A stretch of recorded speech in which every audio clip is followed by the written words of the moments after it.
Baca firman Tuhan dari Injil Lukas pasal 2 ayat 1 sampai dengan ayat 7. Pada waktu itu Kaisar Agustus mengeluarkan suatu perintah menyuruh mendaftarkan semua orang di seluruh dunia. Inilah pendaftaran yang pertama kali diadakan sewaktu Kirenius menjadi wali negeri di Syria. Maka pergilah semua orang mendaftarkan diri masing-masing di kotanya sendiri. Demikian juga Yusuf pergi dari kota Nazaret ke Galilea, ke Yudea, ke kota Daud yang bernama Bethlehem, karena ia berasal dari keluarga dan keturunan Daud, supaya didaftarkan bersama-sama dengan Maria, tunangannya yang sedang mengandung. Ketika mereka di situ, tibalah waktunya bagi Maria untuk bersalin, dan ia melahirkan seorang anak laki-laki. Anaknya yang sulung lalu dibungkusnya dengan lampin dan dibaringkannya di dalam palungan, karena tidak ada tempat bagi mereka di rumah penginapan. Amin. Saudara-saudara, tadi kita menyaksikan bagaimana gereja kelahiran Yesus yang dikenal dengan Grotto of the Nativity. Jadi seringkali kita ini membaca kitab suci itu dengan apa yang sering saya sampaikan dengan anakronisme sejarah. Apa itu anakronisme? Anak artinya melawan, kronos itu kronologi, urutan waktu. Kadang-kadang peristiwa yang terjadi ribuan yang lalu tentu tidak bisa kita pahami langsung dengan situasi sekarang, karena budayanya berbeda, letak geografisnya berbeda, cara hidup, tradisi juga berbeda, bahkan bentuk rumah, bentuk kandang, bentuk kuburan juga berbeda. Maka ketika kita memahami sebuah peristiwa 2000 tahun yang lalu, tentu tidak sama dengan yang kita pahami sekarang. Setiap malam orang-orang di seluruh dunia, apalagi kalau situasi normal ya, biasanya ada sekitar 100 grup yang datang di setiap bulan Natal, tapi sekarang ini hanya sekitar 8 grup saja. Jadi kita bisa leluasa masuk ke tempat-tempat ziarah tanpa antri, karena situasi sekarang sejatinya masih perang antara Israel dengan Hamas. Tetapi itu keuntungan bagi kita, karena kita bisa lebih mendalami tempat-tempat itu tanpa harus tergesa-gesa. Nah saudara-saudara, di setiap kali Natal, kadang-kadang di depan gereja yang kita kunjungi kemarin, Church of Nativity, itu ada kandang dari kayu yang menggambarkan seolah-olah kejadiannya seperti itu, sehingga muncul istilahnya itu kesenjangan antara yang kita dalam devosi, misalnya kandang dari kayu, sementara begitu kita masuk gereja Nativity atau gereja kelahiran Yesus, ternyata itu batu bukan kayu. Lalu sekarang banyak orang memperdebatkan, Yesus itu lahir di kandang domba atau di gua, tempat di mana domba-domba itu dipelihara. Nah pertanyaan ini sebetulnya pertanyaan yang juga salah. Karena apa? Kandang itu kalau di Indonesia, di Eropa, di Australia biasanya kan dibuat dari kayu ya, sehingga kita membayangkan Yesus itu palungannya kayu, kandangnya kayu, kan begitu. Tetapi di sini ternyata tidak, itu dari batu.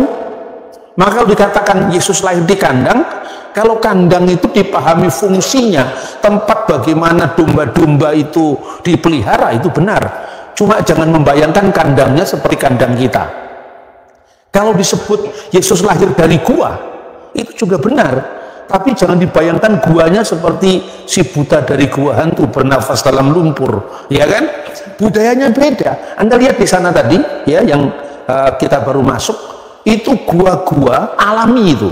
Di dalamnya itu difungsikan sebagai rumah, bukan hanya rumah binatang, tapi juga rumah manusia. Nah, saudara-saudara, karena jarak kebudayaan itulah, maka biasanya para penerjemah Alkitab memahaminya menurut kebudayaannya sekarang. Misalnya pada ayat ke-7, dan dia melahirkan seorang anak laki-laki, anaknya yang sulung, lalu dibungkusnya dengan lampin dan dibaringkan di dalam palungan, karena tidak ada tempat bagi mereka di rumah penginapan. Jadi kita bayangkan Bunda Maria sama Yusuf, Bunda Maria sedang hamil tua itu mencari penginapan dan tidak ada penginapan di desa itu, lalu dia gunakan kandang domba. Itu bayangan kita kan seperti itu. Padahal kita melihat gerejanya, dan gereja itu sudah diidentifikasi sejak kira-kira tahun 140 Masehi. Siapa penulis pertama yang menulis tentang keberadaan Grotto Nativity, Grotto kelahiran Yesus? Adalah seorang penulis gereja yang namanya adalah Justinus Martyr. Dia menulis buku yang berjudul Dialog with Trippo, dialog dengan Trippo, dan Trippo itu adalah rekan dialognya, mitra dialognya dalam memperdebatkan soal agama. Yang namanya Justin Martyr itu seorang yang berasal dari Neapolis. Neapolis itu sekarang namanya Nablus karena dieja dengan ejaan Arab. Ya, lalu dia mengunjungi tempat ini, dia meyakinkan dengan lawan-lawan debatnya bahwa itu real, pernah ada. Dan dia mengatakan kata luma atau ruang yang di bawahnya ada gua, ya, di mana Yesus dilahirkan, masih bisa kita lihat sampai hari ini. Artinya sampai zamannya Justinus Martyr. Itu kesaksian pertama tentang keberadaan Grotto kelahiran Yesus. Nah, lalu yang kedua dilanjutkan oleh seorang penulis namanya dari Mesir, ya. Penulis ini Origenes ini juga menulis bagaimana ketika dia mengunjungi tanah suci, melihat sendiri Grotto Nativity, gua kelahiran Yesus. Lalu Santo Hieronymus. Hieronymus itu adalah seorang teolog, ya, seorang penerjemah Alkitab yang selama lebih dari 25 tahun dia tinggal di Bethlehem, dan kira-kira 4 tahun dia belajar bahasa Ibrani, bahasa Yunani Koine untuk menerjemahkan Alkitab dalam bahasa Latin yang nantinya disebut Vulgata. Kemarin ketika kita keluar, ya, kemudian naik dari Grotto kelahiran Yesus, itu ada kapel gereja Ortodok Armenian. Sebelum keluar itu ada gereja Katolik yang tutup. Itu di bawahnya gereja Katerina itu ada gua Hieronymus. Disitulah Alkitab diterjemahkan ke dalam bahasa Latin. Nah, dia juga mengatakan tentang keberadaan Grotto Nativity. Lalu pertanyaannya, lalu Yesus kalau dilahirkan di gua batu yang seperti yang kita lihat kemarin, atau di kandang domba, itu kira-kira bagaimana bisa direkonstruksi? Nah, saudara-saudara, yang diceritakan dalam Alkitab itu apa? Sensus pertama ketika Kirenius menjadi pemimpin atau wali di wilayah Israel ini. Dan ada 2 kali sensus sebetulnya. Sensus yang pertama itu yang diadakan kira-kira pada saat kelahiran Yesus, dan sensus yang kedua itu adalah sensus dalam rangka untuk melihat loyalitas para masyarakat jajan ini. Dan sensus yang kedua itu dilakukan pada tahun 6 setelah Masehi. Itu yang dicatat dalam Kisah Para Rasul. Makanya ada sensus pertama karena ada sensus kedua. Sensus kedua itulah yang menyebabkan Arkelaus, seorang anak Herodes yang sulung, yang menjadi penguasa separuh negeri, dipecat dari jabatannya karena diragukan loyalitasnya di dalam mengelola keamanan negeri jajahan yang disebut negeri orang Yahudi ini, yang tidak lain adalah jajahan Roma.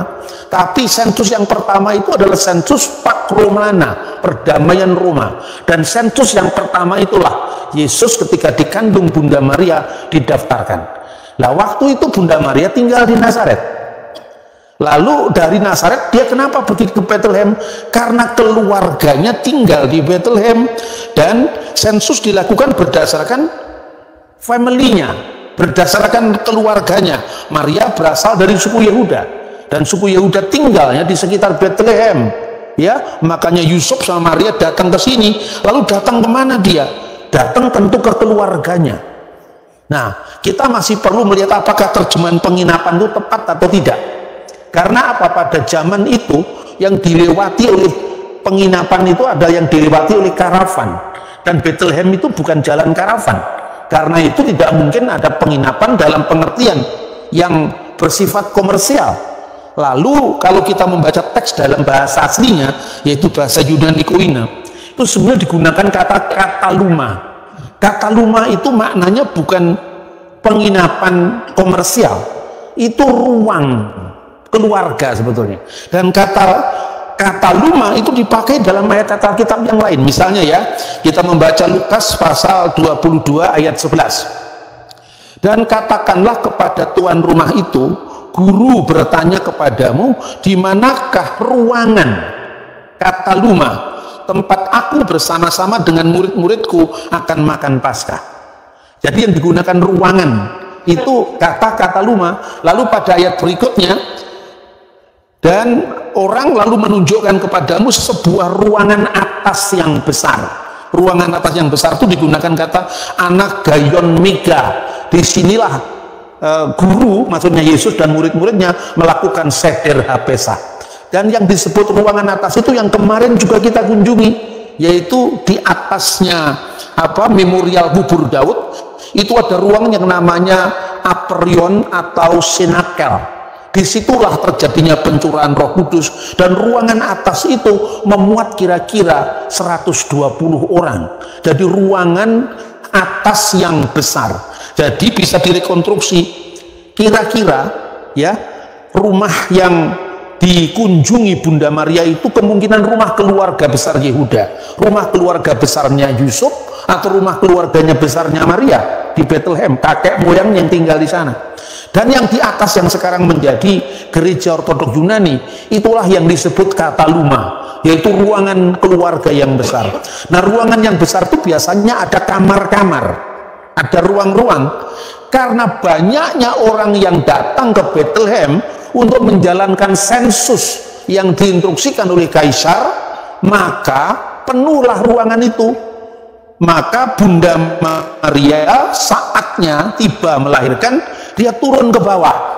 Ruangan itulah yang ada palungannya, ada tanda bintangnya 14. Kemarin sempat dihitung, kalau tidak ada perang mungkin nggak sempat saya menghitung 1, 2, 3, sampai 14. Karena itu apa? 14 itu namanya Raja Daud. Raja Daud itu kan hurufnya Dalet, Vav, Dalet. Itu angannya adalah 464, yaitu jumlahnya itu kira-kira adalah 14, saudara-saudara. Makanya ada bintang Daud. Bintang itu bentuknya seperti bintang, padahal itu perisai. Ya, makanya disebut Magen David. Itu yang begini, segitiga itu dulu huruf di zaman Raja Daud itu Dalet itu segitiga dengan segitiga 14. Rahasianya apa? Antara Yesus sebagai keturunan Daud, keturunan Abraham, Sefer Toledot Yesua Hamasiah ben David ben Abraham. Inilah silsilah Yesus Kristus, putra Daud, putra Abraham. Dari Abraham sampai Daud 14 nama, dari Daud sampai pembuangan ke Babel 14 nama, dari pembuangan Babel kepada Yesus 14 nama. Itu rahasia angka bintangnya 14, itu artinya bintang Daud. Ya, yang jumlahnya 11 tapi simbolnya adalah perisai tadi. Nah, saudara-saudara, jadi karena sensus itu begitu ramai, maka tidak ada ruang atas. Makanya kalau saudara-saudara membaca Alkitab kuno, ya misalnya selain teks asli dalam bahasa Yunani, itu ada Alkitab dalam bahasanya Yesus sendiri, yaitu bahasa Aramaik yang dikenal dengan Pesito atau Pesita. Di situ tidak ada kata penginapan. Teks aslinya itu kalau dalam bahasa Aramaik berbunyi mitul delait walehun dukta aikadasrin. Kalau diterjemahkan kira-kira karena tidak ada tempat bagi mereka untuk tinggal. Jadi tempat untuk tinggal, jadi ruangan sebetulnya. Nah, itulah kira-kira. Jadi pada zaman dulu, saudara-saudara, dan sampai hari ini, yang namanya keluarga besar di Timur Tengah itu ruang atas itu ruang keluarga. Lalu karena bentuk rumah itu, Anda lihat bentuknya Bethlehem kan, itu gunung atau perbukitan, lembah gitu kan. Nah, di situ kan kita lihat gua-gua kan. Gua-gua itu fungsinya jadi rumah manusia maupun yang paling bawah rumah binatang, khususnya ketika musimnya tidak bagus, ya. Ini musimnya cukup bagus sangat lah di Bethlehem, maka jangan membayangkan selalu Desember turun salju, itu di Eropa. Kalau di Bethlehem tidak, ya kan? Kita ini selalu membaca dengan anakronisme sejarah. Nah, ketika itu maka Bunda Maria melahirkan di bintang yang ditandai itu.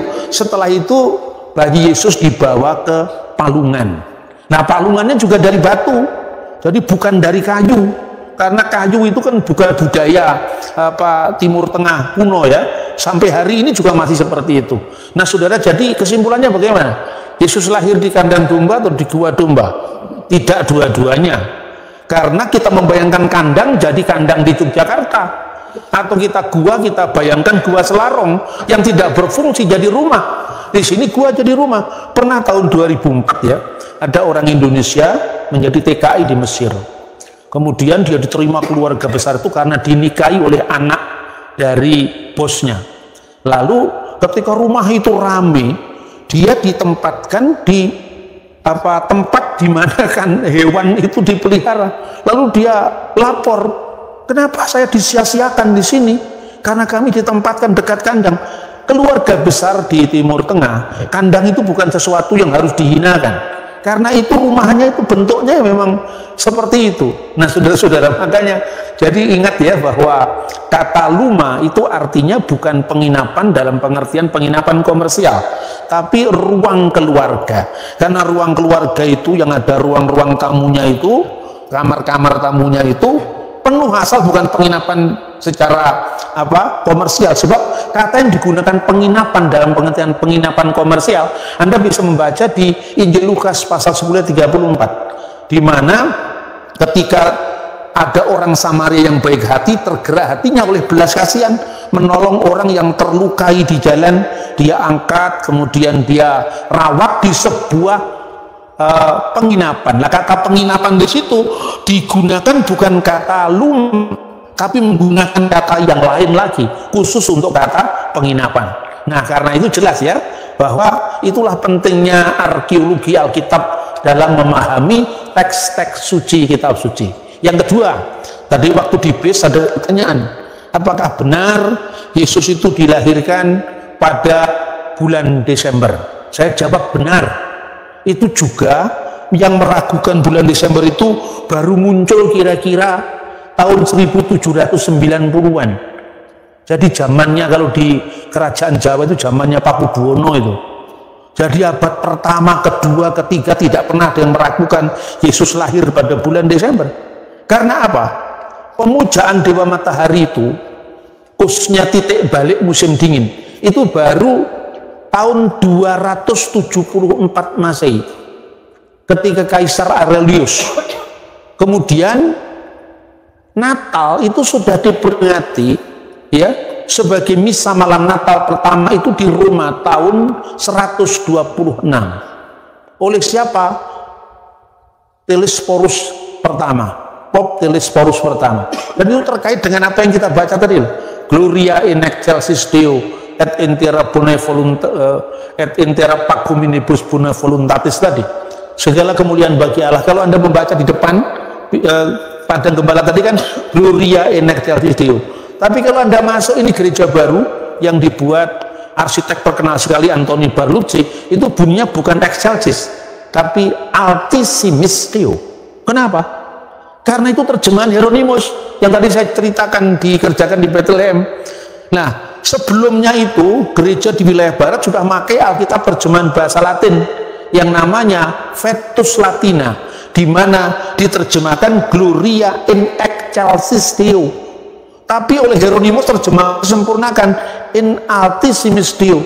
Tapi yang sampai sekarang masih kita nyanyikan in excelsis Deo, karena kalau ditambahi Altissimis ketukannya tambah satu. Sudah tahu nggak? Lagu yang kita nyanyikan di gereja-gereja non-Katolik, juga ikut-ikut gereja Katolik, itu asalnya dari Roma. Dan juga yang bukan Katolik itu ikut Roma semua itu, tahun 126. Kemudian tahun 160 atau tahun 170-an ya, itu seorang uskup dari Kaisaria Israel ya, Kaisaria Maritim, itu mengatakan sebentar lagi kita akan merayakan Natal pada 25 Desember yang sebentar lagi akan tiba. Itu 160-an. Lalu yang ketiga, itu ditetapkan sebagai dokumen gerejawi di Alexandria oleh Paus Dimitrius I. Baba Dimitri itu bukan Paus Roma, tapi Paus Ortodok Koptik di Alexandria. Dalam judul bukunya, bahasa Koptik, terjemahan bahasa yang sekarang ini namanya Koptik Didaskalia Apostolorum. Pada pasal 18, kalau Paus Roma memperingati pertama Natal 25 Desember, itu dokumennya namanya Liber Pontificalis, ya. Kemudian dalam dokumen Koptik itu dikatakan ya akhwatana, wahai saudara-saudara kami, saudara-saudara kita, tahfutu fi ayamil ayat allati hiya itmilat rabbina, rayakanlah pada perayaan-perayaan, pada hari-hari perayaan itu Natal dari Gusti kita, dari junjungan kita Yesus Kristus, tepatnya wa kamaluhu fi kamsati wa isrin min syahri tasi'i lil Ibraniyin, pada tanggal 25 bulan ke-9 bagi orang Ibrani. Bulan ke-9 bagi orang Ibrani itu apa? 25 bulan Kislev. Dan itu tepat dengan perayaan Hanukah yang tadi saya jelaskan.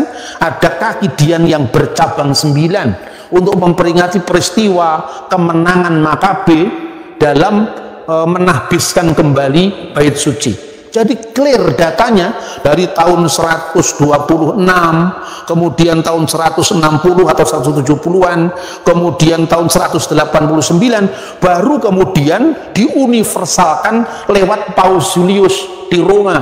Tapi sebelumnya sudah ada, ya. Kemudian yang terakhir, ya, tadi juga dipertanyakan. Lalu gembala-gembala itu menggembalakan dombanya pada waktu malam. Bagaimana mungkin? Kenapa tidak mungkin? Karena Anda tidak, orang yang bertanya itu tidak mengerti geografisnya Israel. Setiap tahun itu selalu ada salju, bahkan tahun lalu nggak turun salju. Saya juga datang bersama minta tur tahun lalu. Di sana tidak turun salju, makanya kita tidak jadi naik ke Hermon. Ya, Hermon biasanya turun salju yang di utara, tapi yang di wilayah selatan ini wilayah padang gurun. Suhunya paling terendah itu sekitar 8 derajat Celcius. Jadi tidak turun salju seperti kita sekarang. Kita masih bisa tidak pakai sarung tangan, kita masih bisa kemana-mana kan. Nah, kemudian yang disebut dengan domba-domba yang digembalakan itu ada 2 jenis. Yang pertama luhen bayitot, bayit itu artinya rumah, yaitu gembala-gembala rumahan biasa. Yang kedua luhen midbariot, midbariot itu gembala-gembala yang digembalakan, domba-domba yang digembalakan di padang rumput. Nah, itu masih 2 lagi. Yang pertama, gembala-gembala yang menggembalakan domba-domba piaraan yang biasa. Itulah yang kemudian dikritik oleh Saksi Yehova, oleh sekte-sekte Kristen yang baru muncul zamannya Pangeran Diponegoro itu, ya, dari abad 19, abad 18, yang rata-rata mengukur Israel dari ukuran orang Eropa, yaitu gembala-gembala yang dilepas di padang itu kira-kira awal musim semi, yaitu bulan Nisan, paling akhir ditarik lagi ke rumah atau ke rumah dari padang itu akhir bulan Markeswan, itu sekitar ya menjelang Oktober, September, Oktober. Tetapi ada 2, ada gembala-gembala yang menggembalakan domba khusus yang disebut itu ada di dalam traktat yang namanya Traktat Sekalim 7, ya, nomor 2. Itu nomor 4 dari Traktat Sekalim 7 nomor 4. Itu kira-kira dikatakan bahwa Behemah Senimetsef Miru Salayim Ve'at Migdal Eder, yaitu domba-domba yang digembalakan khusus yang letaknya ya antara Yerusalem dan Migdal Eder. Migdal Eder itu apa, saudara? Menara kawanan domba. Itu dikaitkan dengan Rahel yang menangisi anak-anaknya, karena dalam sumber-sumber Yahudi itu ketika Rahel melahirkan putranya Benyamin, dia meninggal, maka ada jerit tangis di Rama, Rahel menangisi anak-anaknya, yang kemudian dicatat dalam Injil Matius, tapi juga dalam sastra Yahudi itu disebutkan ketika bangsa Yehuda di Yerusalem itu dibuang ke pembuangan, mereka lewat makamnya Rahel. Lalu Rahel di Firdaus menangis berdoa pada Tuhan, kasihanilah anak-anakku karena dia menangisi anak-anaknya yang sedang. Lalu Tuhan berfirman, ini artinya bukan kita mendapat buku yang non Alkitab, tidak, tapi artinya bagaimana caranya orang setempat, budaya setempat itu dapat ketimbang orang memahami Alkitab, kan? Dia mengatakan kira-kira, kalau bukan karena engkau wahai Rahel, dosa-dosa Israel terlalu besar, aku tidak mengampuni, tetapi karena engkau aku akan mengampuni dan menebus umatku Yahudi. Tapi tidak sekarang, tapi nanti. Kapan? Saat Malak Mesiha Raja Mesias itu datang. Makanya wahai menara kawanan domba, dalam tafsiran Yahudi yang disebutkan dalam nubuat Mika pasal 4-8 itu dibaca wahai Raja Mesias yang akan datang. Lalu Targum itu terjemahan Alkitab dalam bahasa Aram yang dipakai oleh orang Yahudi, Targum Yonatan, itu dikatakan di Migdal Eder Raja Mesias akan menyatakan dirinya.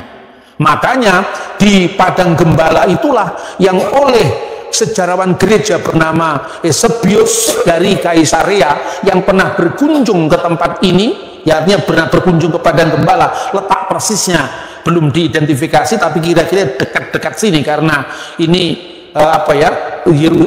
Bethlehem tidak terlalu luas, kita bisa dengan mudah mengidentifikasi. Begitu ada gereja abad keempat, di situ pernah berdiri gereja Ortodok Yunani, gereja Bizantium, berarti masyarakat mengetahui itu tempat yang penting. Kedua, ketika Hadrianus menumpas perang masuk Yahudi Nosrim, Yahudi yang pertama Yesua dari Nazaret yang dikenal orang-orang Kristiani, Yahudi Kristiani, semua dilecehkan, termasuk Golgota yang tadi